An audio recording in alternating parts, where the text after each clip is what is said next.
বিশ্বনবী আকাশে মেঘ দেখলে পড়তেন আল্লাহুম্মা সাইয়্যিবান নাফিআ। আম্মা জান আয়েশা বর্ণনা করেন, বিশ্বনবী যখন আকাশে মেঘ দেখতেন তিনি একবার ঘরে ঢুকতেন, একবার ঘর থেকে বেরোতেন। মা আয়েশা বলতেন, ইয়া রাসূলুল্লাহ, আপনি তো পেরেশান হলেন কেন? বিশ্বনবী বলেন, আয়েশা, আমি জানি না এই মেঘ কি শিলাবৃষ্টি দিয়ে মদিনাটারে শেষ করে দিবে নাকি রহমতের বৃষ্টি দিয়ে মদিনাটারে উর্বর করে দিবে, আমি জানি না। এজন্য আমি আল্লাহর কাছে দোয়া করি, আল্লাহুম্মা সাইয়্যিবান নাফিআ, আল্লাহ আপনি রহমতের বৃষ্টি দেন। বিশ্বনবী বৃষ্টি দেখলে পড়তেন আল্লাহুম্মা আসকিনা গাইসান মুগীসান মারিআন মারিআন নাফিআন গায়রা দারিন আজিলান গায়রা আজিল। হে আল্লাহ, উপকারী বৃষ্টি দেন, কল্যাণকর বৃষ্টি দেন, যে বৃষ্টিতে আমাদের গবাদি পশুর জন্য রিজিক থাকে, যে বৃষ্টিতে আমাদের ঘাস লতাপাতা গুল্মলতা বেড়ে উঠবে, যে বৃষ্টিটা কল্যাণকর, এরকম বৃষ্টি আপনি তাড়াতাড়ি দেন, দেরি করে দিয়েন না। এখন বৃষ্টি দেখলে আমরা এই দোয়া পড়ি না, আমরা গান গাই, এই বৃষ্টি ভেজা রাতে তুমি বান্ধবী চলে যেও না। আছে না নাই? এগুলো বলবেন নাকি বলবেন আল্লাহুম্মা সাইয়্যিবান নাফিআন?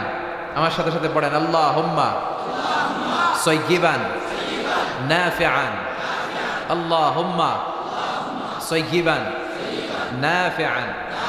মানে হে আল্লাহ, তুমি উপকারী বৃষ্টি দাও, কল্যাণকর বৃষ্টি দাও। আবার বেশি বৃষ্টি হলে, অতি বৃষ্টি হলে বিশ্বনবী পড়তেন আল্লাহুম্মা হাওয়ালাইনা ওয়ালা আলাইনা, আল্লাহ আমাদের এলাকায় আর লাগবে না, আপনি অন্য এলাকায় দেন। সুবহানাল্লাহ পড়বেন না? এজন্য আল্লাহ যে বৃষ্টি দিচ্ছে, এই বৃষ্টিতে যেন আমাদের জন্য কল্যাণ থাকে। আল্লাহ তুমি কবুল করো। আরো জোরে পড়ি আমি। সোনাপুর জামে মসজিদের উদ্যোগে 18তম বার্ষিক তাফসীরুল কোরআনের মাহফিল। স্থান হচ্ছে মসজিদ সংলগ্ন 8 নং ওয়ার্ড, বড়লেখা পৌরসভা, মৌলভী বাজার। বড়লেখা, ছোট লেখা আছে নাকি? কই ছোট লেখা কই? আছে না? মাশাআল্লাহ, বড়লেখা ছোট লেখা। আচ্ছা, আজকের প্রোগ্রামের সভাপতিত্ব করছেন হযরত মাওলানা আলহাজ কারি মনোয়ার আলী, ইমাম, বড়লেখা কেন্দ্রীয় জামে মসজিদ। আজকে আমার আগে কথা বলেছেন মাওলানা মাহবুবুর রহমান সাহেব, জালালাবাদী, অধ্যক্ষ জালালাবাদ ক্যাডেট মাদ্রাসা, সিলেট। আমার পাশেই বসা। ভাইজানের সাথে প্রথম পরিচয় মালয়েশিয়াতে, না?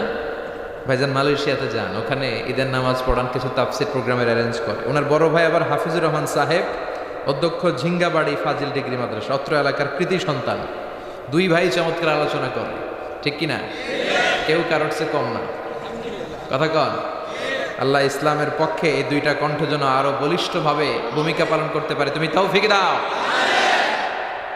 এরপর কথা বলেছে হযরত মাওলানা মুফতি রুহুল আমিন সাহেব, মনোয়ার হোসেন মাহমুদি সাহেব, ডাক্তার ফখরুদ্দিন পাঠান ভাই, এরপর হযরত মাওলানা কারি মাহমুদ আমির আলী সাহেব। যারাই কথা বললেন কোরআন সুন্নাহর আলোকে বলেছেন, আমরা যেন আমল করতে পারি, আল্লাহ তুমি তৌফিক দান করো। আসুন আমরা এই চমৎকার রজনীতে আর কথা না বাড়িয়ে সরাসরি কোরআন থেকে শুনি।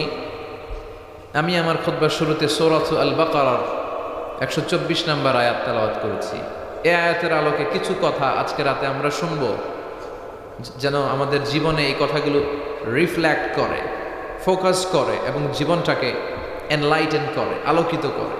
এই কোরআন পড়ার উদ্দেশ্য হচ্ছে কোরআন আমাদের জীবনটারে আলোকিত করে দিবে। আমরা আলোকিত মানুষ হতে চাই। কি হতে চাই? কথা বলেন। কোরআন এসেছে আমাদেরকে আলোকিত মানুষ বানাতে, মানুষের মতো মানুষ। কিসের মতো? সবাই বলেন, কিসের মতো? এই মানুষের মতো মানুষ হওয়াটা বড্ড কঠিন। বাড়ছে জনসংখ্যা, কমছে মানুষ। কথা বলেন। তার মানে এই যে 700 কোটি 600 কোটির কথা আমরা বলি, সবগুলা মানুষ না, সবগুলা মানুষ নয়, এগুলো জনসংখ্যা। কিন্তু কোরআন এসেছে আমাদেরকে মানুষের মতো মানুষ বানাতে। গরুর পেট থেকে বেরোলে ওটারে গরু বলি আমরা, ওটা গরু হয়ে যায়। ছাগলের পেট থেকে বেরোলে ওটা ছাগল হয়ে যায়। কিন্তু মানুষের পেট থেকে বেরোলে ওটা মানুষ হয় না, ওটার মানুষ বানাইতে হয়, তাই না? আবার দেখবেন গরুকে কেউ বলে না তুই গরুর মতন গরু হ, বলে? মৌলভীবাজারে মনে বলে। ছাগলরে কেউ বলে না তুই ছাগলের মতো ছাগল হ। শুধু আমরাই এমন এক সৃষ্টি মানুষ, এই মানুষকে বলা হয় তুই মানুষের মতো মানুষ হ। এই দায়িত্বটা নিয়েছে কোরআন। এই কোরআন এসেছে আমাদেরকে মানুষের মতো মানুষ বানাতে, আলোকিত মানুষ করতে। কিতাবুন আনজালনাহু ইলাইকা, সূরা ইব্রাহিম, কিতাবুন আনজালনাহু ইলাইকা লিতুখরিজান নাসা মিনাজ-যুলুমাতি ইলান-নূর। I've revealed this holy and sacred book unto you in order to lead the mankind out of darkness into the light. ও নবী, আমি আপনার কাছে এই মহাগ্রন্থ কোরআনকে পাঠিয়েছি অন্ধকারচ্ছন্ন মানুষগুলোরে আলোকিত মানুষ বানানোর জন্য, অনেকগুলো অন্ধকার থেকে একটা নূর বা আলোর দিকে নিয়ে যাওয়ার জন্য, ঠিক কিনা?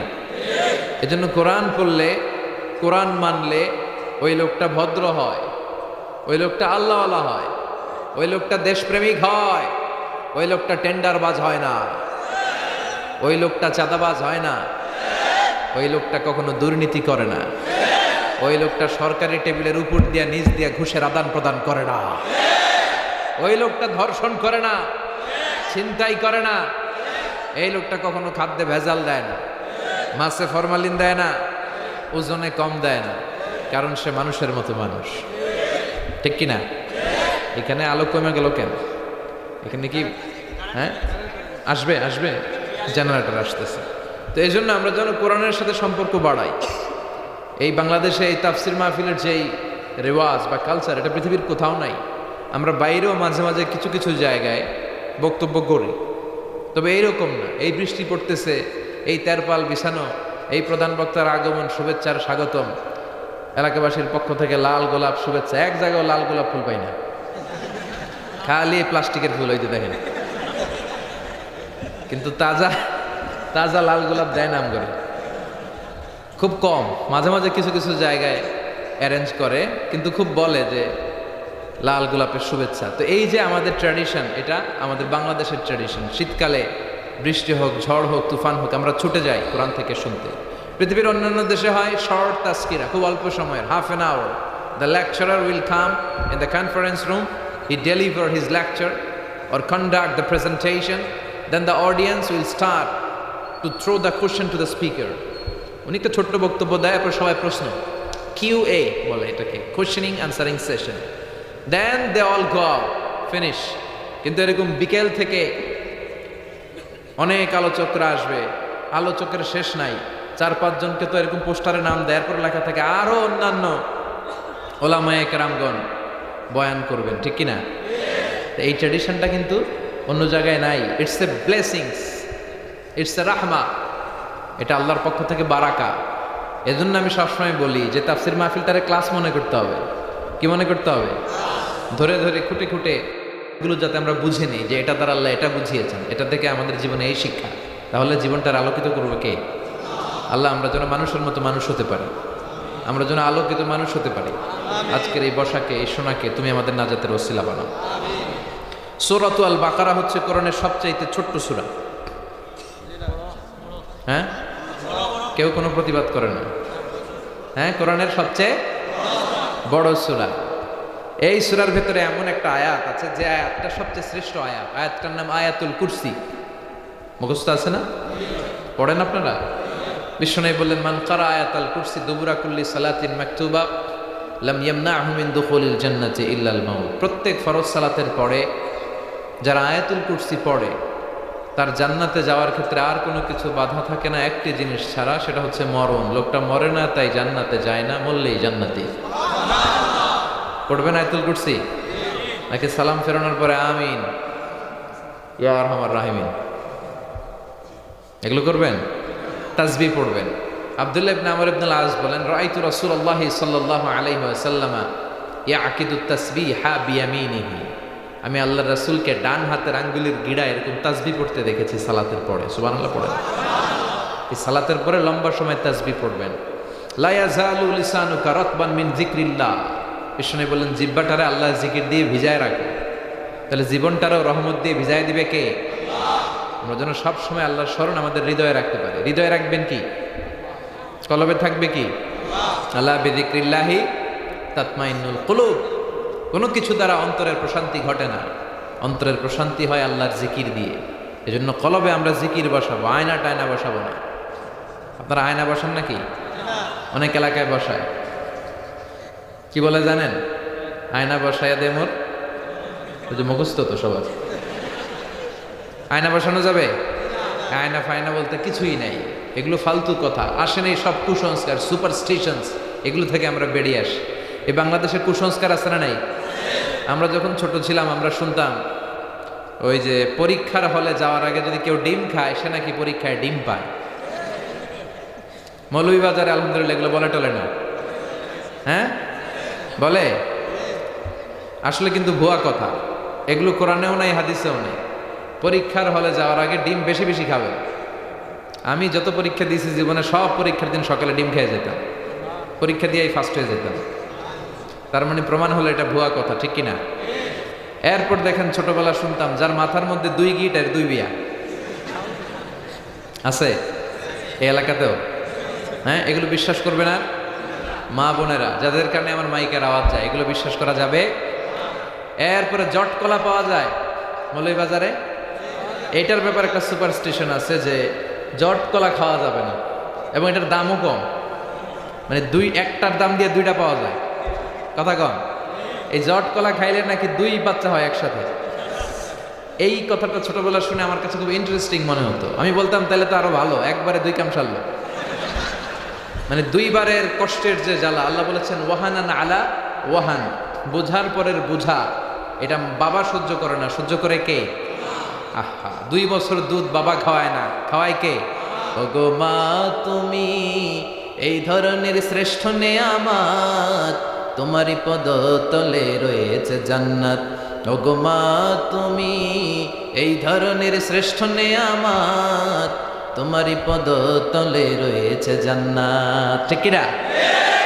এই মা কষ্টটা সহ্য করে। তো 2 বার 2 বাচ্চা হওয়ার চেয়ে একবারই যদি মায়ের পেটে 2টা হয়ে যায়, কষ্ট কমলো না? মুমিনরা এরকম বুদ্ধিমত্তার সাথে কাজ করে, তারা কষ্ট বেশি পোহাতে চায় না। এজন্য এরকম অনেক খুঁজলে আপনি পাবেন যেগুলোর সাথে ইসলামের আদৌ, আমাদের আকীদার, আমাদের ধর্ম বিশ্বাসের কোনো সম্পর্ক নাই। এগুলো যা আছে এগুলো থেকে আমরা বেরিয়ে আসবো, আল্লাহ তুমি তৌফিক দাও। তাহলে সূরাতুল বাকারা কোরআনের সবচেয়ে ছোট সূরা না বড় সূরা? সবচাইতে বড় সূরা। এটাকে বলা হয়েছে যিরওয়াতুস সানামিল ইসলাম।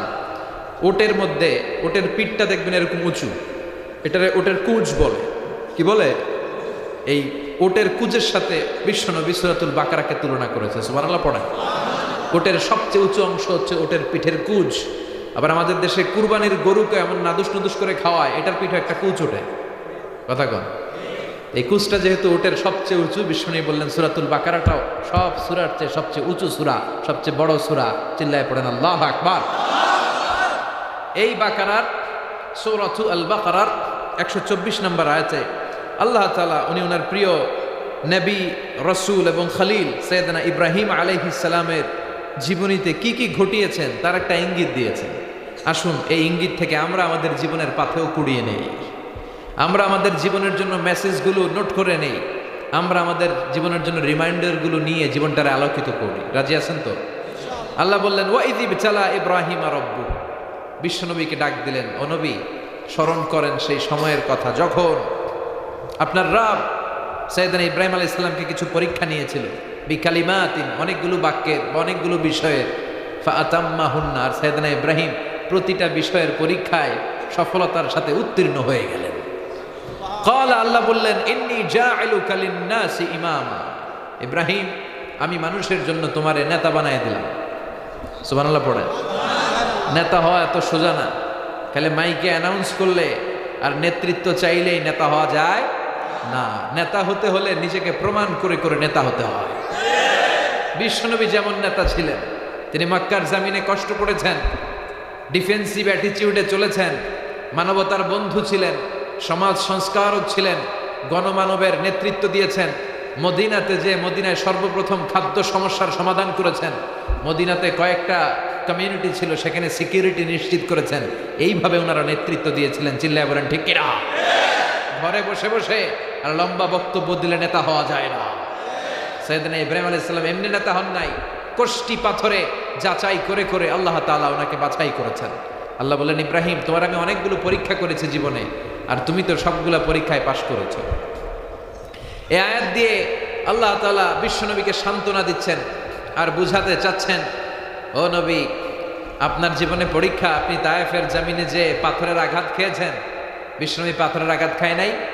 খেয়ে না খেয়ে দিন প্রচারের কাজে নিজেকে দিয়েছ বিলিয়ে, তায়েফের কাফিরেরা চিনল না সে আলো, দুষ্ট ছেলেদের পিছু দিল লেলিয়ে, পাথরের আঘাতে ক্ষত বিক্ষত হয়ে সারা শরীর থেকে রক্ত ঝরে, হে রাসূল তোমাকে ভুলি আমি কেমন করে। ঠিক কি না? পাথরের আঘাত খেয়েছে বিশ্বনবী।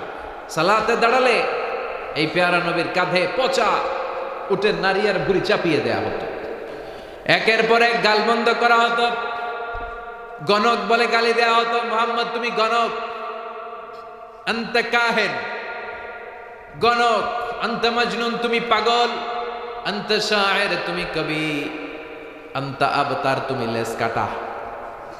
তোমার কোনো ছেলে নাই, তোমার নাম ডাক নেয়ার মতো কেউ নাই। কত বড় ডাকাত! বিশ্বনবীর নাম ডাক নেয়ার মতো নাকি কেউ নাই। গোটা বিশ্বে এমন কোনো মানুষ আছে যে বিশ্বনবীর চেনে না? এমন কোন মুহূর্ত আছে যে মুহূর্তে বিশ্বনবীর উপর সালাতু সালাম যায় না? বরং যারাই বিশ্বনবীকে লেজ কাটা বলেছে ওদেরকে এই লেজ কাটা বানিয়ে দিয়েছে কে? বিশ্বনবী কঠিনকালেও লেজ কাটা নয়। ওনার সুনাম, ওনার সুখ্যাতি, ওনার পার্সোনালিটি গোটা বিশ্বব্যাপী ছড়িয়ে দিয়েছে কে? গোটা বিশ্বে এখন সবচাইতে কিউরিয়াসিটি একটা নামের উপর, নামটা হচ্ছে MUHAMMAD, সাল্লাল্লাহু। আমার পরিচিত কিছু লোকেরা ইংল্যান্ডে তারা পরিচ্ছন্নতার কিছু অভিযান চালিয়েছিল। তাদের বুদ্ধিটা দেখে আমি অবাক হলাম। তারা পরিচ্ছন্ন অভিযানে কোনো কথা বলে না। এখানে কি হয়েছে দেখেন, দেখেন এভাবেই থাকে না, তখন যেহেতু চলছে এখনো চলবে, আওয়াজ করবেন না, বিশৃঙ্খলা হলে অনেক সমস্যা, অনেক মানুষ হয়েছে। তারা কথা বলে না, একটা গেঞ্জি পড়ছে, টি শার্ট, আর গেঞ্জির পিছনে লিখে ফেলছে MUHAMMAD। এটা লিখে তারা পরিষ্কার করে পরিচ্ছন্নতা অভিযানের নামে। এটাকে বলে ক্লিনলিনেস অ্যাওয়ারনেস ক্যাম্পেইন। তো এই যেই জায়গাগুলোতে ময়লা, লন্ডন সিটির লোকেরা ওখানে ময়লা টয়লা আর দেখে না, খুব পরিষ্কার জায়গাগুলো, কিরে সবার মনে ধারণা পরিষ্কার করলো কে? যে দেখে কিছু ছেলেরা করে, আর তারা কারোর সাথে কথা বলে না, পিঠের মধ্যে লেখা খালি মোহাম্মদ। লেখা কি? নামটা শুনতে কেমন লাগে? হৃদয়টা ঠান্ডা হয়ে যায় না? তখন তাদের মাথার মধ্যে প্রশ্ন জাগে এমনি, হু ইজ দিস মোহাম্মদ? এই মোহাম্মদটা কে যার অনুসারীরা এত পরিচ্ছন্ন? সুবহানাল্লাহ পড়েন। যার অনুসারীরা এত ভদ্র, এত সভ্য। তখন তারা খুঁজতে আরম্ভ করে যে কে এই মোহাম্মদ, কে? They search in Google, who is this Muhammad? Then they find that Muhammad is the last messenger of Allah. তিনি আল্লাহর পাঠানো সবশেষ নবী, তারপরে কোনো নবী নাই। Who is this personality? কে সে? Let me try his biography. তার জীবনী খুঁজে বের করে, একটার পর একটা জীবনী ওয়েবসাইটে তারা পড়ে, তারা অবাক হয়ে যায়। তারা বলে যে এত সুন্দর মানুষ হতে পারে, এত চমৎকার ব্যক্তিত্ব হতে পারে। তারা নিজেরাই পরে বলতে বাধ্য হয়েছে যে as a father, as a teacher, as a law giver, as a law maker, as a reformer of the society, Muhammad is the superman of the world. স্বামী হিসেবে, নেতা হিসেবে, নবী হিসেবে, সমাজ সংস্কারক হিসেবে, আইন প্রণেতা হিসেবে মুহাম্মদ সাল্লাল্লাহু আলাইহি ওয়াসাল্লাম হচ্ছে একজন সুপারম্যান, যার কোনো তুলনা হয় না। তারা বলতে বাধ্য হয়েছে। তো এইভাবে বিশ্বনবীর সুনাম সুখ্যাতিকে গোটা বিশ্বের দরবারে ছড়িয়ে দিয়েছে কে?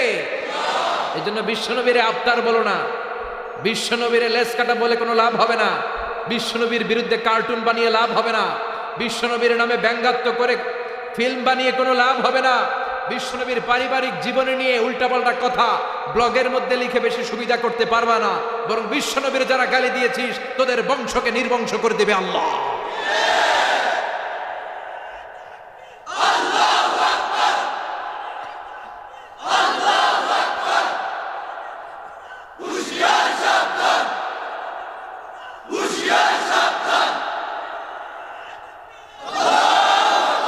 এটা আমার স্বয়ং আল্লাহর ঘোষণা। ইন্না শানিআকা, কথা বলেন, ইন্না শানিআকা। ও নবী, আপনারা যারা গালি দেয় ওরাই লেস কাটা, ওদের বংশটাই আমি আল্লাহ নির্বংশ করে দেব। চিল্লায় বলেন ঠিক কিনা? আপনার সুনাম বিশ্বব্যাপী, আপনার জয়গান বিশ্বব্যাপী, আপনার উপর সালাত বিশ্বব্যাপী, আপনার প্রশংসা বিশ্বব্যাপী। ওরা মরে গেলে ওদের জন্য এক ফোঁটা চোখের পানি ফেলানোর কেউ থাকবে না, ওদের নাম নিশানা নেওয়ার মতো কেউ থাকবে না। বরং আপনার সম্মানকে গোটা বিশ্বে আমি ছড়িয়ে দেব। আল্লাহু আকবার। রাফা'না লাকা যিকরাক, আপনার সম্মানকে, আপনার নামকে আমি এত উপরে নিয়েছি গো নবী, আমার নাম যেখানে আপনার নামও সেখানে। সুবহানাল্লাহ পড়বেন না? এজন্য বিশ্বনবীর আল্লাহ সান্ত্বনা দিচ্ছেন, নবী ভয় পাবেন না, চিন্তা করবেন না। ইসলামের পক্ষে যারাই থাকে তাদের এই কষ্টগুলো সহ্য করে আসতে হয়। আপনার পিতা সাইয়েদনা ইব্রাহিমও এই কষ্টের পথ পাড়ি দিয়েছে। আপনারে যেমনি গালি দেয় আপনার পিতা সাইয়েদনা ইব্রাহিমকেও গালি দিয়েছে, এবং পরবর্তীতে আপনার প্রজন্ম যারা আসবে, আপনার পক্ষের শক্তি হিসেবে দুনিয়ায় যারা বেঁচে থাকবে, এদেরকেও গালিগুলো সহ্য করতে হবে, হজম করতে হবে। কিন্তু গালির ভার্সন চেঞ্জ হবে, গালিগুলো চলে যাবে না, গালি থাকবে। বিশ্বনবীরে গালি দেয়া হতো গণক, আমাদেরকে গালি দেয় কাঠমোল্লা বলে। বিশ্বনবীরে গালি দেয় কবি বলে, আমগরে গালি দেয় রাজাকার বলে। বিশ্বনবীকে গালি দেয় পাগল বলে, আমাদেরকে গালি দেয় যুদ্ধাপরাধী বলে। এই গালিগুলো থাকবে, কিন্তু এই গালিগুলো শুনে, এই ঝুঁকির পথ দেখে মুসলমানরা এই পথ থেকে এক পাও পিছপা হয় না। চিল্লায় বলেন ঠিক কিনা? বিশ্বনবীর এসে বলা হলো, সম্পদ চাও, সম্পদের পাহাড় দেব। সুন্দরী নারী চাও, নারীরা ললনার লাইন ধরবে। গদি চাও, গদিতে বসায় দেব। শুধু নতুন যেই দাওয়াতি কাজ শুরু করেছে এটারে বন্ধ করে দাও। বিশ্বনবী বললেন, তোমাদের 3 দফা, আমার তো 1 দফা। লা ওয়াদাউ আশ-শামসা ফি ইয়ামিনি, সম্পদ, নারী আর ক্ষমতার চেয়ারের লোভ দেখাও, আরে আকাশের ওই জল জলে সূর্যটা যদি আমার ডান হাতে দিয়ে দাও। ওয়াল কামারা ফি ইয়াসারি, আর চাঁদটাকে যদি আমার বাঁ হাতে দিয়ে দাও। যেই পথে আমি নেমেছি, গোটা বিশ্বের কোনো পরাশক্তিও আমাকে এই পথ থেকে 1 পা পিছনে নিতে পারবে না। কারণ মুমিন জানে তার মরণ একবার। কথা কন? যারা কাফির, মুশরিক, মুনাফিক, এরা দিনে মরে 10 বার। আর আমরা মৃত্যুরে ভয় পাই না, আমরা মৃত্যু কোথায় খুঁজে বেড়াই। মুমিন একবার মরে, মরার আগে সিংহের মতো হুঙ্কার আর গর্জন দিয়ে মরে। এজন্য বিশ্বনবীকে আল্লাহ তাআলা সান্ত্বনা দিচ্ছেন, নবী পেরেশান হবেন না। আপনার পিতা সাইয়েদনা ইব্রাহিমকে আমি পরীক্ষা নিয়েছি, আর প্রতিটা পরীক্ষায় আপনার পিতা ইব্রাহিম সফলতার সাথে উত্তীর্ণ হয়েছে। রব্বুল আলামিন বলেন, ওয়াইয ইবতালা ইব্রাহিম রাব্বুহু বিকালিমাতিন ফাতাম্মাহুন্না ক্বালা ইন্নী জাঈলুকা লিন-নাসি ইমামা। নবী স্মরণ করেন এই সময়ের কথা, যখন আমি আপনার পিতা ইব্রাহিমকে পরীক্ষা নিয়েছিলাম অনেকগুলো বিষয়ে, আর প্রতিটা পরীক্ষায় আপনার পিতা ইব্রাহিম সফলতার সাথে উত্তীর্ণ হয়েছে। প্রতিটা পরীক্ষায় গোল্ডেন A+। সুবহানাল্লাহ, বাড়িতে গিয়ে কইন, প্রতিটা পরীক্ষায় গোল্ডেন A+। জিপিএ, কথা কম, জিপিএ। প্রতিটা পরীক্ষায় পাশ করে তিনি আল্লাহর কাছ থেকে গ্লোবাল অ্যাওয়ার্ড নিয়েছে। গ্লোবাল অ্যাওয়ার্ড পায় না, ডক্টরেট ডিগ্রি পায় না। বিশ্বনবীকে আল্লাহ তাআলা সান্ত্বনা দিয়ে বলেছেন যে আপনার পিতা সাইয়েদনা ইব্রাহিম প্রতিটা পরীক্ষায় পাশ করেছে। I have tested him with some trials, and Ibrahim successfully overcome all the trials and tests. Allah said, Ibrahim, I'm gonna make you the leader. সুবহানাল্লাহ পড়েন। আমি একটার পর একটা টেস্ট করেছি, সব টেস্টে পাস। আল্লাহ খুশি হয়ে বললেন, যাও, সবগুলাই যেহেতু পাস, তোমার নেতা বানাই দিলাম। আমাদের জীবনও পরীক্ষা আছে না নাই? আমাদের নবীদের জীবনে যেমনি ছিল আমাদের জীবনেও থাকবে। চিল্লায় বলেন ঠিক কিনা? এটা সুন্নাতুল্লাহি ফিল আরদ, এভাবেই চলে। হকের পক্ষে যারা থাকবে তাদেরকে এতটুকু কষ্ট স্যাক্রিফাইসের সাথে সহ্য করে নিতে হবে। চিল্লায় এখন ঠিক কিনা? সাইয়েদনা ইব্রাহিমকে প্রথম পরীক্ষা নিলেন আল্লাহ, অগ্নি পরীক্ষা। কি পরীক্ষা? নামরুদ বলল আগুনে ফেলবো, ইমান ছাড়াও। সাইয়েদনা ইব্রাহিম কয় সব ছাড়বো, ইমান ছাড়বো না। আগুনে ফেলে দেয়া হলো, ইমান থেকে তাকে বিচ্যুত করা যায় নাই। তার মানে এই পরীক্ষায় তিনি পাশ করলেন। সুবহানাল্লাহ পড়েন। এরপর আল্লাহ দ্বিতীয় পরীক্ষা নিলেন, ইব্রাহিম তোমার সন্তান, তোমার স্ত্রীকে মরুভূমিতে রেখে আসো। কোনো কথা না বলে স্ত্রী আর সন্তান মরুভূমি রেখে আসলেন। দুইজনকে মরুভূমির বুকে রেখে আসলেন। দ্বিতীয় পরীক্ষায়ও পাস। সুবহানাল্লাহ পড়েন। 3 নম্বর পরীক্ষা নিলেন, ইব্রাহিম দেখি দুইটাতে তো পাশ করলা, 3 নম্বরে কি অবস্থা দেখি, তোমার হৃদয়ে কার জন্য দরদ বেশি, আমার জন্য না তোমার সন্তানের জন্য? সাইয়েদনা ইব্রাহিম আলাইহিস সালাম 86 বছর বয়সে প্রথম সন্তানের বাবা হয়েছে। সাইয়েদনা ইসমাইল যখন হয় তখন সাইয়েদনা ইব্রাহিমের বয়স ছিল 86। কত? এই বড় লেখায় কেউ আসেনি যে 86 বছর বয়সে সন্তান হয়? হ্যাঁ, তার মানে এতগুলো বছর কাঁদতে কাঁদতে কাঁদতে কাঁদতে দোয়া করতে করতে করতে করতে বয়স যখন 86 তখন কবুল হয়েছে। আর ওই কলিজার টুকরাটারে জবাই করতে বলা হলো, সাথে সাথে তলোয়ার নিয়ে গলার মধ্যে তিনি ছুরি লাগালেন। আল্লাহ বললেন, থামো, কদ সাদ্দাকতা রুইয়া, এটা তো পাস। এই পরীক্ষায়ও আমি দেখতে চেয়েছিলাম ইসমাইলকে হত্যা হতে, আমি দেখতে চাই নাই। আমি দেখতে চেয়েছি তোমার ইমানটা। কারণ এই ইসমাইল যদি এখানে মরে যায় তাহলে খেলা তো এখানেই স্টপ। কারণ এই ইসমাইলের ঔরসে আমি আখেরি জামানার পায়গাম্বারকে পাঠাবো। এই ইসমাইলকে বাঁচিয়ে রাখা আল্লাহর জন্য নিজেই আল্লাহ ওয়াজিব করে নিয়েছেন। চিল্লায় পড়েন আল্লাহু আকবার। 3 নাম্বার পরীক্ষায় পাস। এবার 4 নাম্বার পরীক্ষা দিলেন আল্লাহ, বললেন ইব্রাহিম হজের ঘোষণা দাও, কাবা ঘর নির্মাণ করো, গোটা বিশ্বের মানুষকে বলে দাও আগামী বছর থেকে সবার জন্য হজ আমি ওয়াজিব করে দিলাম। সম্পদশালীরা হজ করবে। আল্লাহ কিভাবে করব? আল্লাহ বললেন 3টা কাজ করতে হবে। নাম্বার 1, তোমার রাজমিস্ত্রির কাজ করতে হবে। কি কাজ? দেখেন কি কাজ আল্লাহ করাইছেন না রে, কিভাবে পরীক্ষা নিয়েছেন। وَإِذْ يَرْفَعُ إِبْرَاهِيمُ الْقَوَاعِدَ مِنَ الْبَيْتِ وَإِسْمَاعِيلَ رَبَّنَا تَقَبَّلْ مِنَّا إِنَّكَ أَنْتَ السَّمِيعُ الْعَلِيمُ। সুবহানাল্লাহ পড়েন। বাপ বেটা মিলে কাবা ঘর বানানো শুরু করলেন। পাথর টানলেন, পাথর কাটলেন, একটার পর একটা পাথর জোড়া লাগিয়ে রাজমিস্ত্রির দায়িত্ব পালন করলেন। আল্লাহু আকবার। তার মানে রাজমিস্ত্রি হিসেবে সফল, পাস।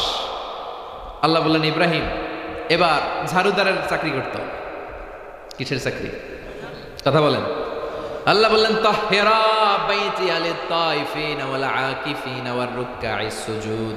তাওয়াফকারীদের জন্য, রুকুকারীদের জন্য, সিজদাকারীদের জন্য বাপ বেটা মিলে কাবা ঘরকে ঝাড়ু দাও। মসজিদেরি ঝাড়ু বারদার ও কামারে হাত শোনো আমারে মুনাজাত। শোনো শোনো ইয়া ইলাহি আমারে মুনাজাত, শোনো আমারে মুনাজাত। পড়েন আমিন। বাপ বেটারে ঝাড়ুদার বানাইলেন, এই পরীক্ষায় পাস। ইচ্ছে মতো বাপ বেটা ঝাড়ু দিয়ে ক্লিন করে ফেলছে কাবাঘর। সুবহানাল্লাহ পড়বেন না? এরপর আল্লাহ বলেন খুব ভালো করেছো, ভেরি গুড জব। রাজমিস্ত্রির কাজ করলা, ঝাড়ুদারের কাজ করলা, এবার মুয়াজ্জিনগিরির দায়িত্বটাও পালন করে দাও। ওয়াআযযিন ফিন-নাসি বিল হজ্জি ইয়াতুকা রিজালান ওয়া আলা কুল্লি দামির ইয়াতিনা মিন কুল্লি ফাজ্জিন আমিক। সুবহানাল্লাহ পড়েন। রাজমিস্ত্রি, ঝাড়ুদার সবটাই হয়েছে, এবার মুয়াজ্জিনগিরি করো। কি করো? তার মানে আজান দাও। আজানের অর্থ হচ্ছে ঘোষণা দেয়া, অ্যানাউন্সমেন্ট। আজান মানে কি? অ্যানাউন্সমেন্ট। ইব্রাহিম ঘর যে বানালাম, হজের জন্য ঘর যে পরিচ্ছন্ন করলা, হজের ঘোষণা দাও। সাইয়েদনা ইব্রাহিম বললেন আল্লাহ জনমানব শূন্য এলাকা, মানুষ নাই, কোনো প্রাণী নাই, কোনো পাখি নাই, এই ভূমির ভেতরে, মরুভূমির ভেতরে কেউ নাই, কার সামনে হজের ঘোষণা দেব? আল্লাহ বললেন তুমি একটা পাথরের উপরে উঁচু জায়গায় দাঁড়িয়ে ঘোষণা দাও, তোমার ঘোষণাটা আমি আল্লাহ নিজ দায়িত্বে পৃথিবীর সবগুলো মানুষের কানে পৌঁছে দেব। উনি দিলেন আজান। আইয়ুহান নাস ইত্তাখাযাল্লাহু বাইতান ফাহাজ্জু। ও দুনিয়ার মানুষেরা, আল্লাহ একটা ঘর বানিয়েছে এবং আদেশ করেছে আজ থেকে এই ঘরে আসো তোমরা প্রতি বছর জিলহজের ওই মাহেন্দ্রক্ষণে এসে এসে হজ করে যাও। ওই আওয়াজটা আল্লাহ পৃথিবীর সবার কানে তখন পৌঁছে দিলেন। আমরা তখন ছিলাম রুহের জগতে, পৃথিবীতে আসি নাই। আলামেল আরওয়াহ আমরা যারা ছিলাম আমাদের কানে আল্লাহ পৌঁছে দিয়েছে। আর আমরা যারা লাব্বাইক বলে আওয়াজ করতে পেরেছি তাদেরকে আল্লাহ হজ করার, উমরা করার নসিব করবেন। জোরে কোন ঠিক কিনা? দেখেন কেমনে পাস। আল্লাহ বললেন 4 নাম্বার পরীক্ষা, হজের পরীক্ষা, এটা তো পাস। সুবহানাল্লাহ পড়েন। এরপর আল্লাহ বললেন আরেকটা পরীক্ষা নিবা ইব্রাহিম, নিজ হাতে নিজের সুন্নাতে খাতনা করে 5 নাম্বার পরীক্ষায় পাস করো। নিজ হাতে নিজের সুন্নাতে খাতনা। সুবহানাল্লাহ পড়েন। বুখারীর বর্ণনা, ইখতাতানা সাইয়েদনা ইব্রাহিম ওহু ইবনু 80 সানা বিল কুদুম। ওনার বয়স যখন 80 বছর ছিল। কয় বছর? আমাদের সুন্নাতে খাতনা হয় ছোটবেলায়। উনি 80 বছর বয়সে নিজ হাতে কুড়াল দিয়ে ওনার লজ্জাস্থানের সামনের অতিরিক্ত চামড়াটা কেটে দিয়ে নিজ হাতে নিজের সুন্নাতে খাতনা করেছেন। মর্যাদা, সম্মান এমনি হয় নাই, একটার পর একটা পরীক্ষায় তিনি পাস। এজন্য আল্লাহ বললেন ইন্নী জাইলুকা লিন-নাসি ইমামা, Abraham I am gonna make you the leader. এই যে পরীক্ষাগুলোয় পাস করেছো, ফলাফল স্বরূপ আমি তোমার গোটা বিশ্বের সবার নেতা বানাই দিলাম। এত বরকতময় নবী ছিলেন তিনি, যেখানেই হাত লাগিয়েছেন জায়গাটারে বরকতময় করেছে কে? যেখানেই পা লাগিয়েছেন বরকত দিয়ে পূর্ণ করেছে কে? তিনি যেই পাথরের উপর দাঁড়িয়ে কাবা ঘর নির্মাণ করলেন, ওই পাথরটারে আল্লাহ মুসাল্লা বানায় দিলেন। ওয়াত্তাখিযু মিন মাকামি ইব্রাহিমা মুসাল্লা। আল্লাহ বললেন ও গোটা বিশ্বের মুমিন বান্দা বান্দিরা, আমার ইব্রাহিমের দাঁড়ানোর জায়গাটারে তোমরা মুসাল্লা বানিয়ে দাও। এটা আমাদের মুসাল্লা। মাকাম ইব্রাহিম। একটা পাথরে দাঁড়িয়ে উনি কাবাঘর বানিয়েছিলেন। জানেন না ইতিহাস, হিস্ট্রিটা জানেন সবাই? ওই পাথর নাকি উঠে যেত উপরে, অটোমেটিক্যালি নেমে যেত। সুবহানাল্লাহ পড়েন। ওনার ইতিহাসকে চিরস্মরণীয় আর অম্লান করে রাখার জন্য এই পাথরের জায়গাটা মাকাম ইব্রাহিমকে আল্লাহ কাবাঘরের পাশে স্থান দিয়েছে। যারা হজ উমরা করে তাদের এখানে নামাজ পড়তে হয়। বিশ্বনবী তাওয়াফ করার পরে এই মাকাম ইব্রাহিমে দাঁড়িয়ে 2 রাকাত নামাজ পড়তেন। যারা হজ উমরা করেছেন আপনারা পড়েন নাই? পৃথিবীর কোন পাথরের মধ্যে পা দিয়ে ইচ্ছা মতো ধাক্কা মারলে, লাথি মারলে ওই পায়ের দাগ পাথরে পড়বে, কিন্তু সাইয়েদনা ইব্রাহিমের পায়ের দাগ মানে ফুটপ্রিন্ট ওই পাথরে তুলে দিয়েছে কে? কাবা ঘরের একেবারে পাশে ওই পাথর। তার মানে এমন নবী, যে নবীর পা যেই জায়গায় লেগেছে ওই জায়গাটারে আল্লাহ তাআলা আমাদের মুসল্লা বানিয়েছে। ওনার স্ত্রী হাজার, আমরা যারা বিবি হাজেরা বলি, উনি পানির সন্ধানে সাফা থেকে মারোয়া, মারোয়া থেকে সাফায় 7 বার দৌড়ালেন। পানি কই, পানি কই, পানি নাই। ওনার দৌড়াদৌড়িটা আল্লাহর এত ভালো লাগলো, কিয়ামত পর্যন্ত সব হাজী সাহেবদের জন্য এই জায়গায় দৌড়াদৌড়িটা আল্লাহ ওয়াজিব করে দিয়েছেন। তার মানে স্বামীর পা যেই জায়গায় লাগে ওইটা বানালেন মুসল্লা, স্ত্রীর পা যেই জায়গায় লেগেছে ওই জায়গাটারে বানালেন সাই করার জায়গা। আর কলিজার টুকরা সন্তান ইসমাইলের পা যেই জায়গায় লাগিয়েছে ওই জায়গাটারে বানিয়েছেন জমজমের কুয়া। দুধের বাচ্চা ইসমাইল পা দিয়ে লাথি মারে, কলকল করে পানি বেরোয়। হাজার, যাকে বলি আমরা বিবি হাজেরা, দৌড়ে আসলেন, এসে দেখে পানি। আল্লাহ শুকরিয়া করলেন, কিন্তু পানি তো বের হয়ে চলে যায়। উনি পানি যেন না যায় বাদ দিতে লাগলেন। পানি আটকানোর জন্য আমরা কি দেই? বেরি বাদ দিচ্ছেন। ওনারা আরবি ভাষা জানতেন না, জানতেন সুরিয়ানি ভাষা। সুরিয়ানি ভাষায় উনি নিজের ভাষায় বলছিলেন ঝাম ঝাম ঝাম, মানে হচ্ছে থাম থাম, পানি চলে যাস না। ওনার মুখ নিঃসৃত এই ঝাম ঝাম শব্দ দুটো আল্লাহর এত ভালো লাগলো, কিয়ামত পর্যন্ত আল্লাহ তাআলা এই কুয়ার পানির নাম জামজামের কুয়ার পানি বানিয়ে দিলেন। The most blessed water ever in the world. পৃথিবীতে প্রাপ্ত প্রাকৃতিক পানিগুলোর মধ্যে সবচেয়ে ভালো পানি।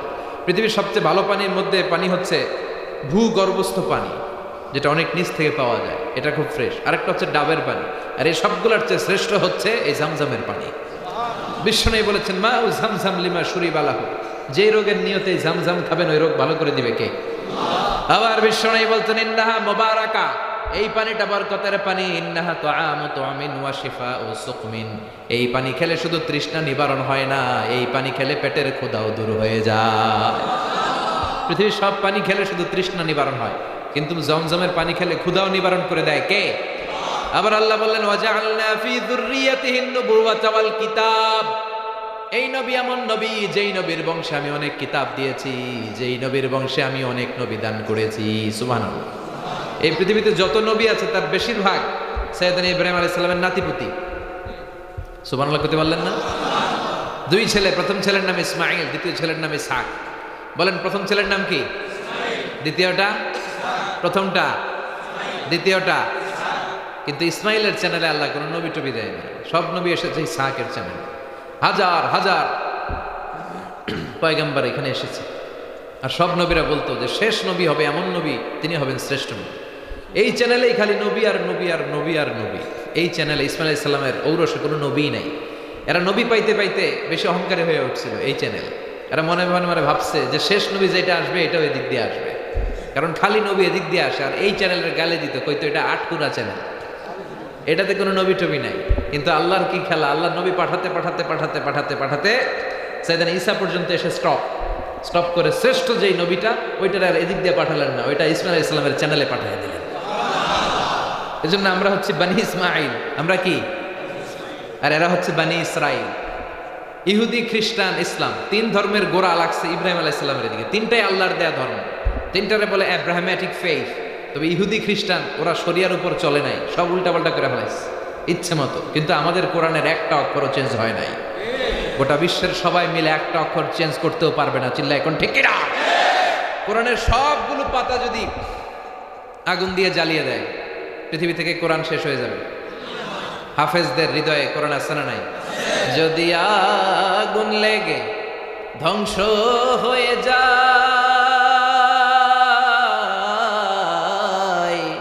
ধ্বংস হয়ে যায়, যদি আগুন লেগে যায় পুড়ে যায় পৃথিবীর সব বইয়ের দোকান, বিশ্ব থেকে হারাবে না পবিত্র কোরআন, বিশ্ব থেকে হারাবে না পবিত্র কোরআন। ঠিক কি না? সব জ্বালিয়ে দেওয়া যায়, লাইব্রেরিগুলো, ছাপাখানাগুলো, কোরআনের প্রিন্ট কপিগুলো, কিন্তু আমাদের হাফেজ ভাইদের হৃদয়ে কোরআন আছে না নাই? গোটা বিশ্বের সবগুলো মুসলমানরা ব্রাশ ফায়ার করে না মারা পর্যন্ত কোরআন দূর করা যাবে? এটা সাময়িক পৃথিবী থেকে দূর হবে, কিন্তু লাউহে মাহফুজে এই কোরআনকে সংরক্ষণ করে রেখেছে কে? ইসমাইলের চ্যানেল, ইসহাকের চ্যানেল, এই সব চ্যানেলের নবী সাইয়েদনা ইব্রাহিম আলাইহিস সালামের নাতিপুতি। সুবহানাল্লাহ পড়েন। আবার আল্লাহ বললেন এই নবীদেরকে আমি কিতাব দিয়েছি। সাইয়েদনা ইব্রাহিমকে আল্লাহ কিতাব দিয়েছে, তবে এটার নাম আল্লাহ কোরআনে কিতাব বলে নাই। কোরআনে আল্লাহ বলেছে সাহিফা। ইন্না হাযা লাফিস সুহুফিল উলা সুহুফি ইব্রাহিম ওয়া মূসা। সুবহানাল্লাহ পড়েন। আবার আল্লাহ বললেন তিনি এমন নবী যিনি তোমাদেরকে মুসলমান নামকরণ করেছেন। আমরা সবাই মুসলিম। আমরা কি নাম করেছেন? আমাদের জাতির পিতা ইব্রাহিম। ঠিক কি না? মিল্লাত আবিকুম ইব্রাহিম ওয়া সাম্মাকুমুল মুসলিমিন। আমাদের জাতির পিতাকে জোরে কোন? আরো জোরে, আরো একবার। মনে থাকবে? জাতির পিতার নাম মনে থাকবে? সাইয়েদনা ইব্রাহিম আলাইহিস সালাম। চিল্লায় বলেন ঠিক কি না? এই নবী এমন নবী, আল্লাহ বললেন ইন্না ইব্রাহিম লা হালিমুন আওয়াহুম মুনিব। আমার ইব্রাহিম ছিল সহনশীল, আমার ইব্রাহিম ছিল বিনয়ী, আমার ইব্রাহিম ছিল ভদ্র। আমরাও যারা ইব্রাহিম আলাইহিস সালামের অনুসারী, আমাদেরকেও বিনয়ী হওয়ার দরকার আছে না নাই? সহনশীল হওয়ার দরকার আছে না নাই? কিন্তু আমাদের মধ্যে অস্থিরতা খুব বেশি। কথা বলেন। জি হয় না? জি হয়, জি হয় বলেন সবাই। জি হয়। কি সুন্দর ভাষা, সিলেটের ভাষা, সিলোডি। ঠিক কিনা? সুরমাহা গঙ্গর পরবারি, এরপর কি? শাহজালালের উত্তর সুরি, দেশ বিদেশে বেড়াগিরি। আমরা হক্কল সিলোডি, আমরা হক্কল সিলোডি, আমরা হক্কল সিলোডি, আমরা হক্কল সিলোডি। সিলেটের ওই কমলার বাগান, খাইলেই জুরায় হকলার পরা। সিলেটের চা না খাইলে ভাই, সিলেটের চা না খাইলে ভাই দিন কাটে না একটি, দিন কাটে না একটি। সুরমাহা গঙ্গর পরবারি, শাহজালালের উত্তর সুরি, দেশ বিদেশে বেড়াগিরি। আমরা হক্কল, আমরা হক্কল সিলোডি, আমরা হক্কল সিলোডি। ঠিক কি না? সৌদি আরব, আবু ধাবি, লন্ডন, কুয়েত, কাতার যাবি। আমেরিকাতে গেলেও যে ভাই পাইবেন খালি সিলোডি, পাইবেন খালি সিলোডি, পাইবেন, পাইবেন খালি সিলোডি, পাইবেন খালি সিলোডি। সুরমাহা গঙ্গর পরবারি, শাহজালালের উত্তর সুরি, দেশ বিদেশে বেড়াগিরি। আমরা হক্কল সিলোডি, আমরা হক্কল সিলোডি, আমরা হক্কল সিলোডি। ঠিক কি না? গোটা বিশ্বে সব জায়গায় সিলোডি আছে না নাই? আল্লাহ সিলেটি ভাইদেরকে তুমি ইসলামের জন্য কবুল করো। আমাদের জাতির পিতার নাম চিল্লায় বলেন, জাতির পিতার নাম মিল্লাত আবিকুম ইব্রাহিম ওয়া সাম্মাকুমুল মুসলিমিন। তিনি তোমাদের মুসলিম জাতির পিতা, আর তিনি তোমাদের মুসলমান বলে নামকরণ করেছেন। চিল্লায় বলেন ঠিক কি না? আবার আল্লাহ বললেন আমার ইব্রাহিম ছিল সহনশীল, অস্থির প্রকৃতির ছিলেন না, অহংকারী ছিলেন না, উনি ছিলেন বিনয়ী। তাই ওনার নামে আল্লাহর কোরআনের ভেতরে সূরা আছে না নাই? আলিফ লাম রা, কিতাবুন আনজালনাহু ইলাইকা লিতুখরিজান নাসা মিনায-যুলুমাতি ইলান নূর। সুবহানাল্লাহ পড়ে। সূরাতে ইব্রাহিম 114 সূরার মধ্যে ওনার নামে সূরা আছে না নাই? আবার আল্লাহ ওনারে বললেন সিদ্দিক, ওয়াযকুর ফিল কিতাব ইব্রাহিম ইন্নাহু কানা সিদ্দিকান নাবিয়্যা। হে নবী, আপনার কিতাবে আমার খলিল ইব্রাহিমের নামটা তুলে ধরেন। উনি ছিলেন সিদ্দিক, সত্যবাদী। কি ছিলেন? সত্য গ্রহণে, সত্য প্রকাশে, সত্যের ব্যাপারে আপোষহীন, সত্যের ক্ষেত্রে হকের ব্যাপারে কোনো আপোষ চলবে না। চিল্লায় এখন ঠিক কিনা? সাইয়েদনা আবু বকরকে বিশ্বনবী এই উপাধিটা দিয়েছিলেন, মেরাজ থেকে ফিরলেন। বিশ্বনবী বলতে আরম্ভ করলেন, মাঝরাতে বাইতুল মুকাদ্দাস গিয়েছি, 7 আকাশ 7 জমিন ঘুরেছি, আল্লাহর আরশ দেখেছি, জান্নাত জাহান্নাম দেখেছি, আবার ফজরের আগে ফিরে এসেছি। এই মেরাজের ঘটনা শুনে আবু জাহেল উতবা সাইবা আর একটা চান্স পাইলে, দেখছো মোহাম্মদ এগুলা কি বলে, যেখানে বাইতুল মুকাদ্দাস যেতে আসতে 1 মাস, সে নাকি রাতে বাইতুল মুকাদ্দাস জান্নাত জাহান্নাম সব দেখে আবার ফজরের আগে ফিরে আসছে।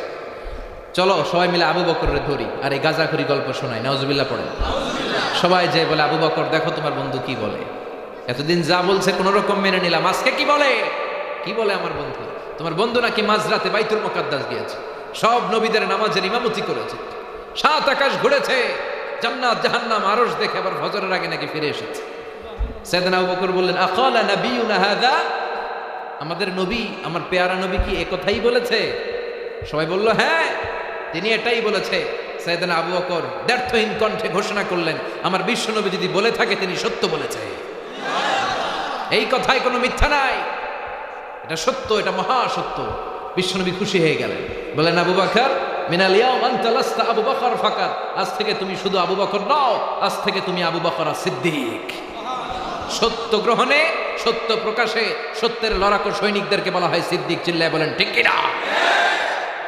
আল্লাহ বললেন, আমার খলিল ইব্রাহিম ছিলেন সিদ্দিক, তিনি জীবনে কখনো সত্যের ব্যাপারে আপোষ করেন নাই, এজন্য আল্লাহ খুশি হয়ে সাইয়েদনা ইব্রাহিমকে বানিয়ে দিয়েছেন খলিল। ওয়াত্তাখাযাল্লাহু ইব্রাহিমা খলিলা, সুবহানাল্লাহ।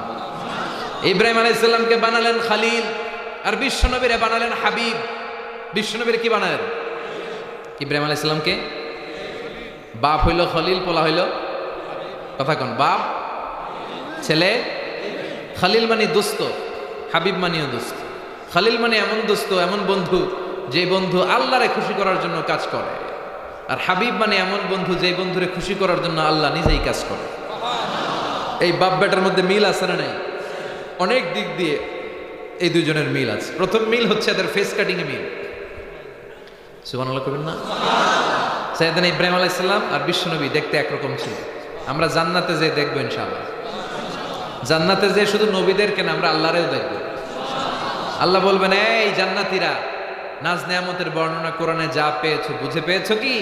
সবাই বলবে সব পেয়েছি। একজন বলবে একটা ছাড়া। কিরে তুই কি পাস নাই? কয় আমনেরে পাই নাই। সুবহানাল্লাহ কোন। তখন আল্লাহ নিজেই উনার সৌন্দর্যের প্রকাশ ঘটাবেন, আমরা আল্লাহরেও দেখবো ইনশাআল্লাহ। পড়েন, বিশ্বনবী বললেন, ইন্নাকুম সাতারাউনা রাব্বাকুম কামা তারাউনা হাদাল কামার, চাক্ষুষ নিজ চোখে আজকে তোমরা আকাশের চাঁদটাকে যেমনি দেখতে পাও, তোমাদের রবকেও জান্নাতে দেখবা। দেখবো আমরা, চিল্লায় পড়তে হবে ইনশাআল্লাহ। 2 নম্বর মিল, প্রথম মিল হলো ফেস কাটিং মিল। বিশ্বনবী যখন মেরাজ রজনীতে আকাশের আকাশে এক এক নবীর সাথে সাক্ষাৎ করলেন, সাইয়েদনা ইব্রাহিমের সাথেও সাক্ষাৎ করলেন। দুনিয়ায় এসে সাহাবাদেরকে বললেন কোন নবী দেখতে কিরকম।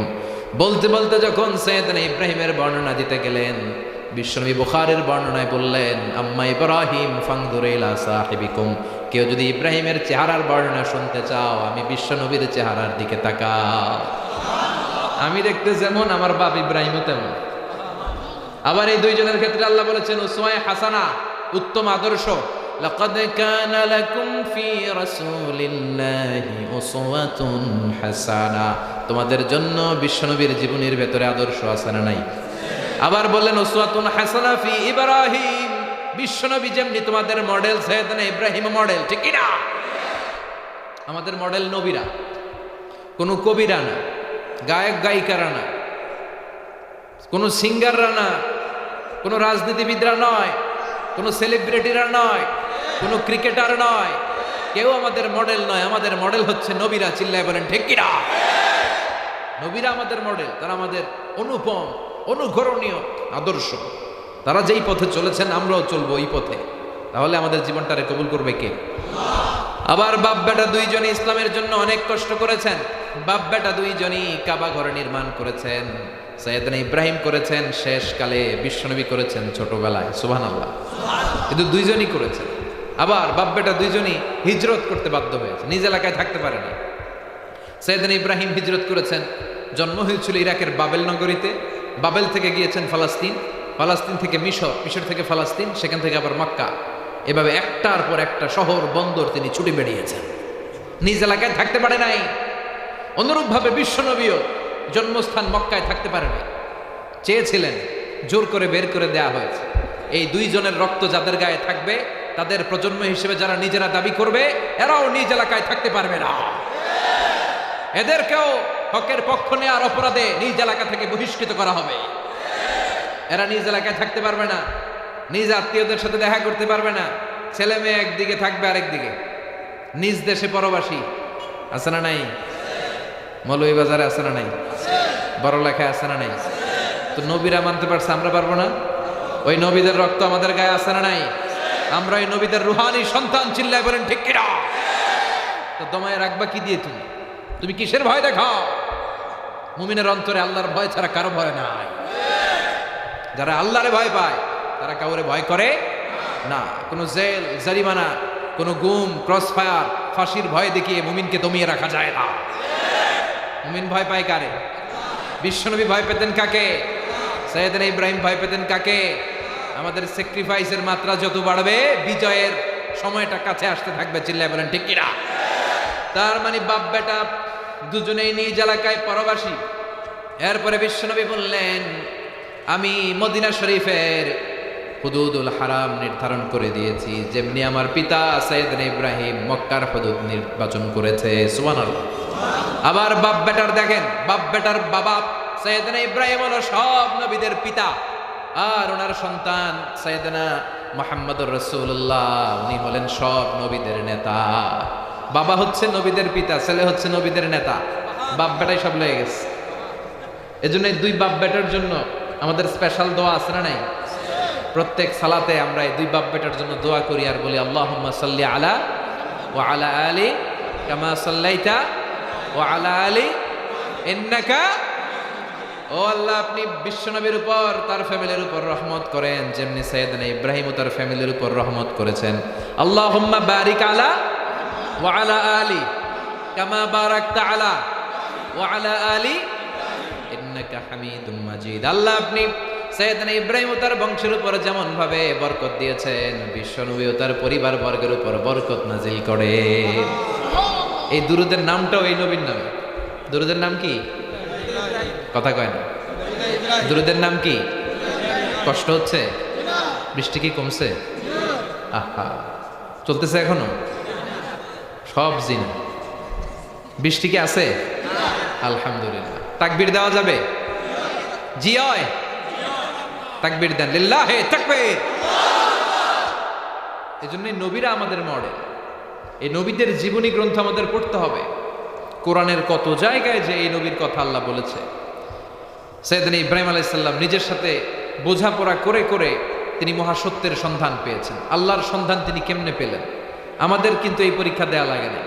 উনি মুসলমান এমনি হন নাই, পরীক্ষা দিয়ে দিয়ে মুসলমান হয়েছে। আর আমরা জন্মসূত্রে মুসলমান, বাপ মুসলমান তো আমিও মুসলমান।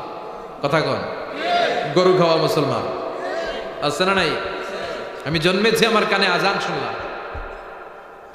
আমার জন্মের 7 দিনে আমার মাথার চুল ফেলে আকিকা দেয়া হলো, আমার ইসলামী নাম রাখা হলো, আমার হাতে কোরআন তুলে দেয়া হলো, আল্লাহর নামের পরিচয় দেয়া হলো, বিশ্বনবীর জয়গান গাওয়া হলো। ঠিক কিনা?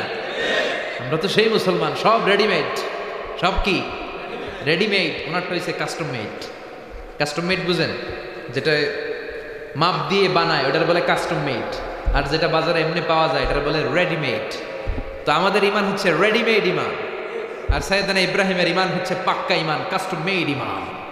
ঠিক কিনা? কি পরীক্ষা দিয়ে এই অবস্থায় এসেছেন? আমরা জোহরের সময় আজান শুনি, আসরের সময় আজান শুনি, মাগরিবের সময় আজান শুনি, রাত্রি হলে তাফসির মাহফিলে তাফসির শুনি। সাইয়েদনা ইব্রাহিম সকালবেলা উলু উলু কুলু কুলু ধ্বনি শুনতেন। মূর্তির সামনে দাঁড়িয়ে উলু ধ্বনি কুলু ধ্বনি আছে না নাই?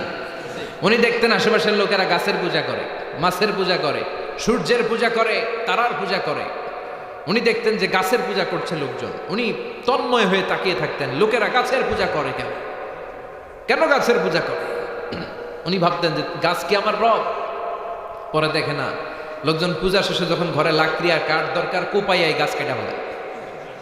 তার মানে কিছুক্ষণ খোদা খোদা, এরপরে কোপা, এরপর তো খোদারে কোপাইলে এটা খোদা থাকে আর? কথা কন, সাইয়েদনা ইব্রাহিম আলাইহিস সালাম কনভিন্সড হতে পারেন না। এরপর দেখলেন আগুনের পূজা চলছে। কিসের? সবাই মিলে আগুনের সামনে নমস্ত নমস্ত গায়, जो तो मिटाना चाहे जीवन का तृष्णा, सुबह शाम बोल बंदे कृष्ण कृष्ण कृष्ण। আগুনের সামনে যে গায়, তুমি তাকিয়ে রইলেন, কিরে গায় কেন? আগুনে কি আমার খোদা? কারণ উনি জানতেন না ওনার রব কে। এজন্য উনাকে একাই একজন মানুষকে আল্লাহ কোরআনে একটা উম্মত বলেছেন, একজন মানুষকে। কানা ইব্রাহিম উম্মাহ ওয়াহিদা, এক উম্মত। কারণ উনার সময়ে মুসলমান বলতে পৃথিবীতে কেউ ছিল না উনি ছাড়া। চোখে যা দেখা যায় সব কাফের, সব কাফের মিলে এক উম্মত, উনি একাই এক উম্মত। উনি দেখলেন লোকেরা আগুনের সামনে নমস্ত নমস্ত গায়, আগুনের পূজা করে, আগুনকে রব আর খোদা বলে ডাকে। আবার পূজা শেষ হলে আগুনের মধ্যে পানি ঢেলে দিলে খোদা আর নাই। আগুনে যদি পানি ঢেলে দেয় আগুন অস্তিত্ব হারায় না? উনি আবার চিন্তায় পড়ে গেলেন, কিরে খোদা যদি এরকম অস্তিত্ব হারায় তা আমি যাবো কই?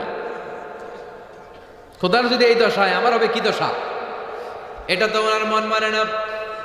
এরপর উনি দেখলেন মানুষগুলো মূর্তির পূজা করে। কিসের পূজা? মূর্তির সামনে দাঁড়িয়ে জয় জয় রাম সীতারাম জয় জয়, আছে না নাই?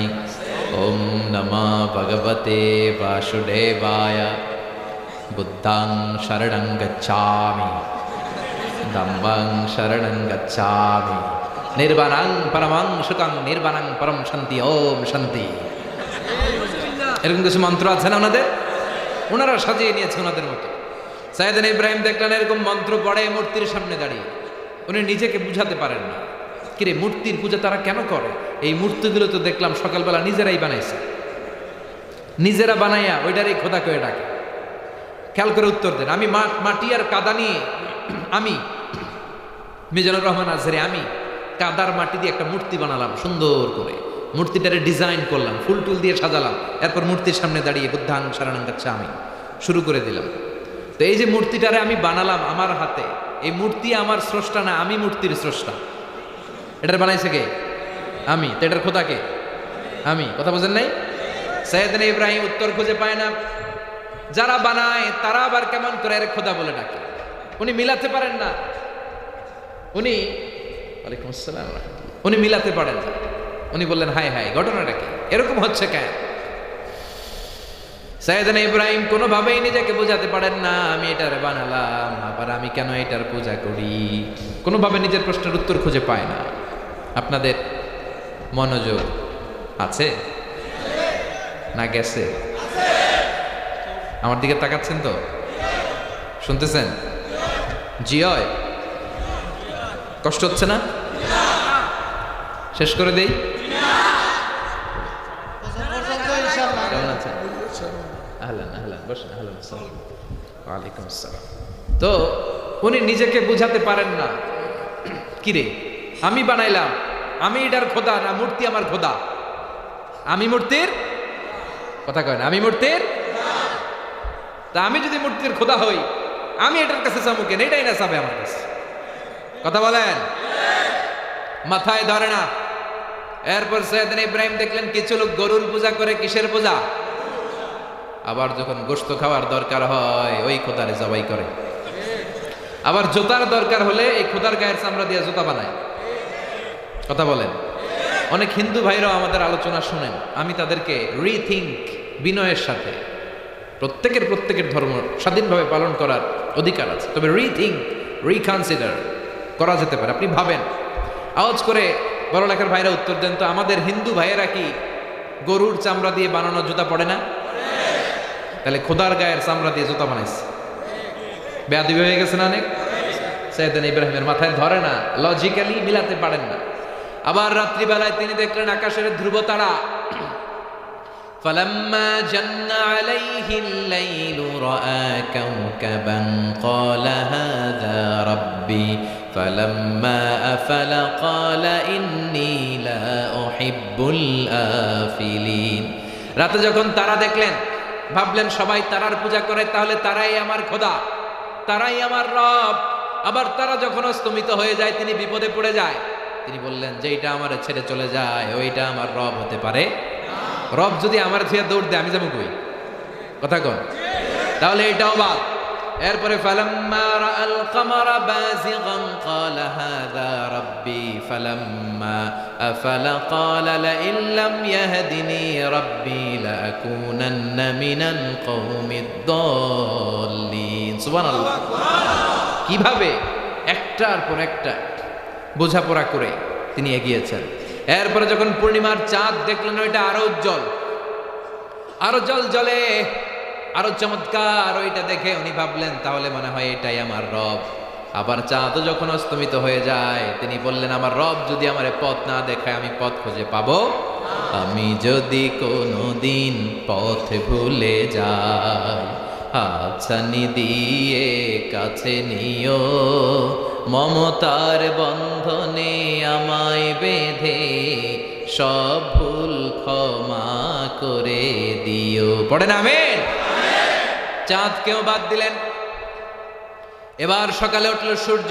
ফালাম্মা রাআ আশ-শামসা বাযিগাতান ক্বালা হাযা রাব্বি হাযা আকবার ফালাম্মা আফালাত ক্বালা ইয়া কওমি ইন্নী বারীউম মিম্মা তুশরিকুন। পড়েন ইন্নী وجهت وجهي للذي فطر السماوات والأرض حنيفا وما أنا من المشركين। سبحان الله।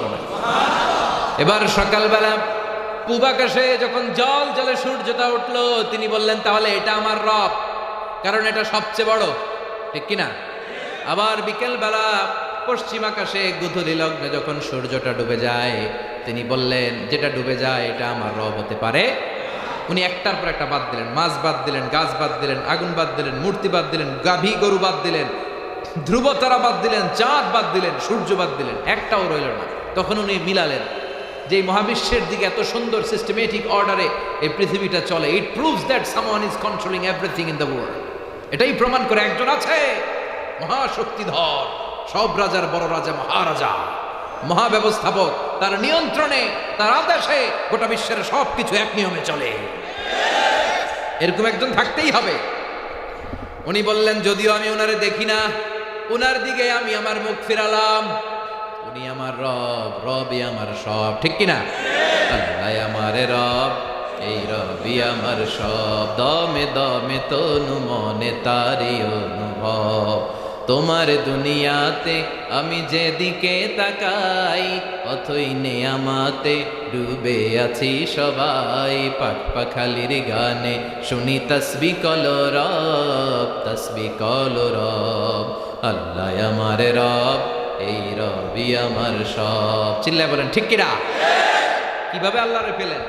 চিন্তা, গবেষণা, বুদ্ধিমত্তার সবটা তিনি খাটিয়েছেন। এজন্য আল্লাহ ওনাকে ইব্রাহিম খলিল বানিয়েছেন। কি বানিয়েছে?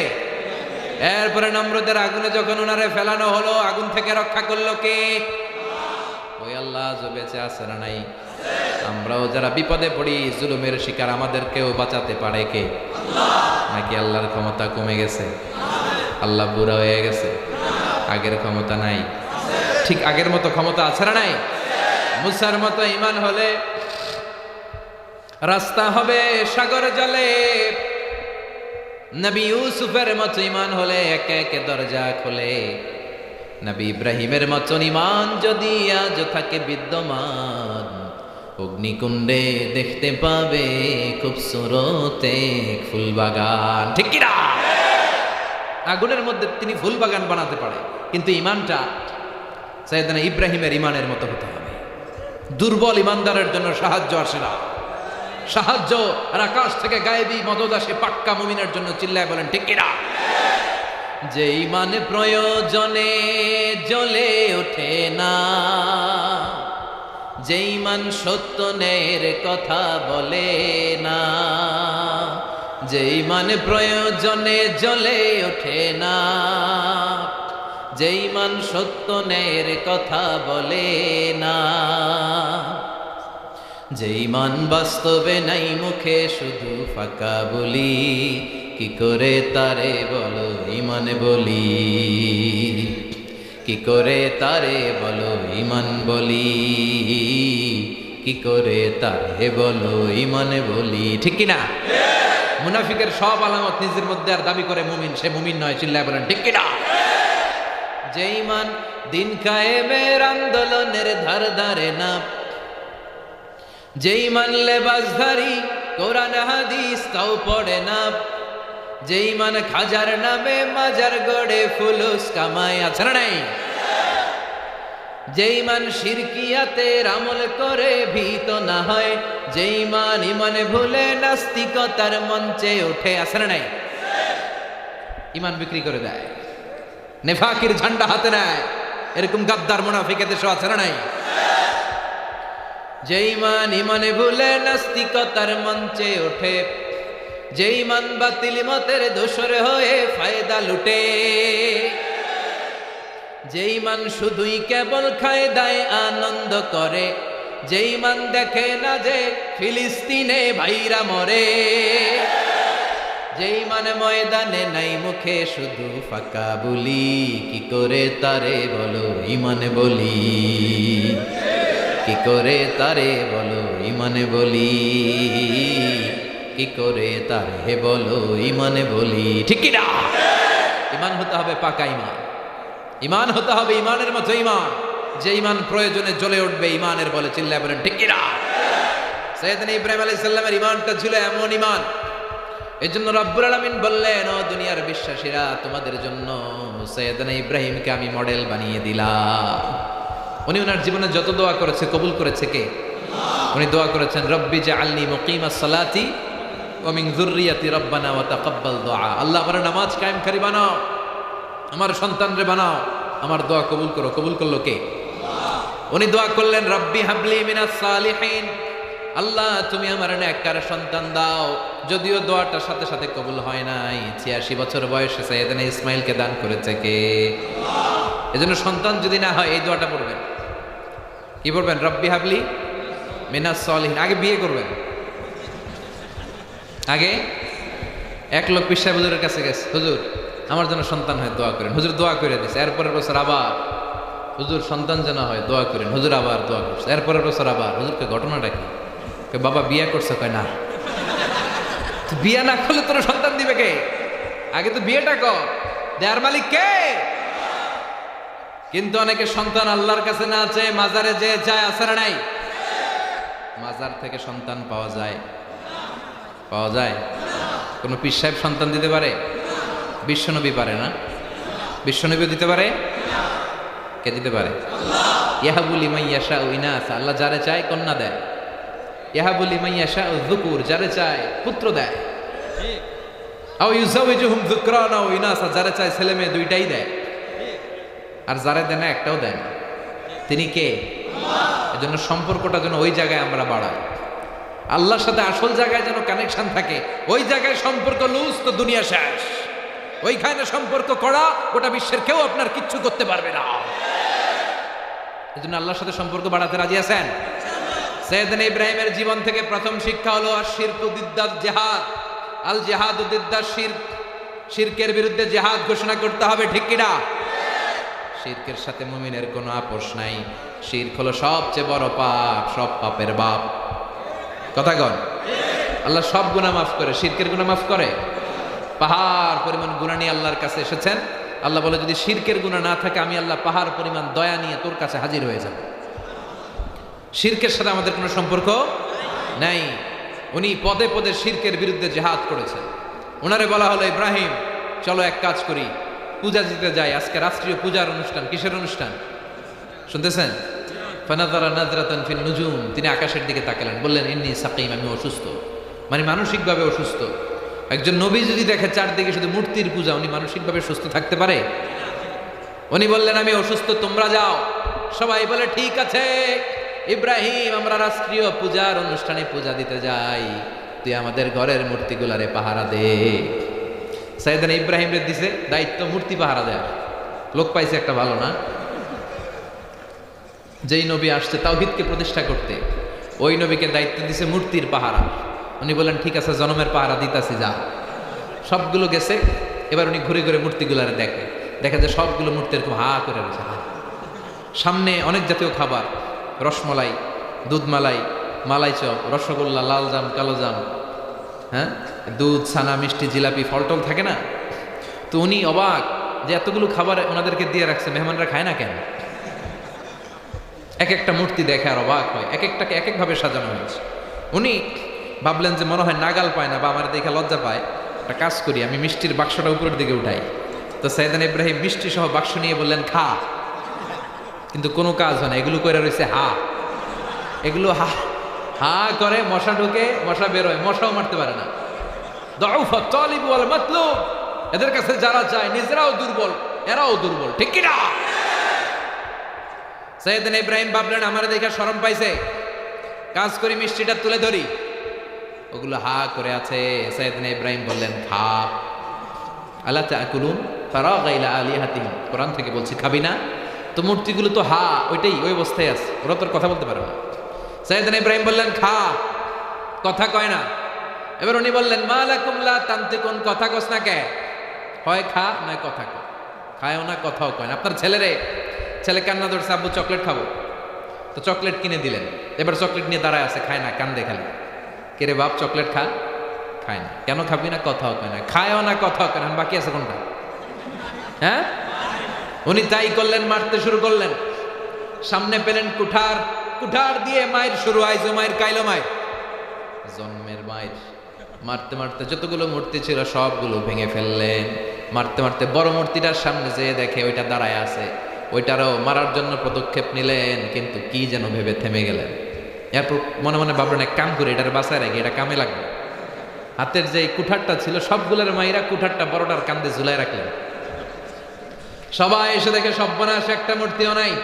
কই কিরে ইব্রাহিম, তোরে পাহারাদার বানাইলাম, কই আমি কি করছি? সবগুলা কিলাকিলি লাইগা মরছে, সবগুলো কিলাকিলি ঘুষাঘুষি লাইগা শেষ। বড়টা দাঁড়ায় আছে, বড়টারে জিজ্ঞাস কর, সুবহানাল্লাহ বলেন। আর শিরক আর জিহাদু দিদ্দার শিরক, এভাবে ওনার বুদ্ধিমত্তা, ইন্টেলেক্ট খাটিয়ে উনি শিরকের বিরুদ্ধে জিহাদ করেছেন। এজন্য আমরা শিরকের সাথে কোনো সম্পর্ক রাখবো না। বড় লেখার ভাইয়েরা রাজি আছেন তো? আমরা শিরকের নো বলবো। কি বলবো? চিল্লায় বলেন নো। বড় লেখা থেকে আমরা শিরকের নো বলে দিলাম, যাও মিয়া, তোমার সাথে আমাদের সম্পর্ক নাই। আমাদের সম্পর্ক তাওহীদের সাথে। কিসের সাথে? তাওহীদেরই মুর্শিদ আমার মুহাম্মাদের নাম বলো, মুহাম্মাদের নাম। আল্লাহর নাম জপলে বুঝতে পারি আল্লাহরই কালাম বলো, মুহাম্মাদের নাম। ওই নামেরই রশি ধরে যাই আল্লাহর পথে, ওই নামেরই ভেলায় চড়ে ভাসি নূরের স্রোতে। ওই নামের বাতি জেলে দেখি আরশের মুকাম বলো, মুহাম্মাদের নাম। ঠিক কি না?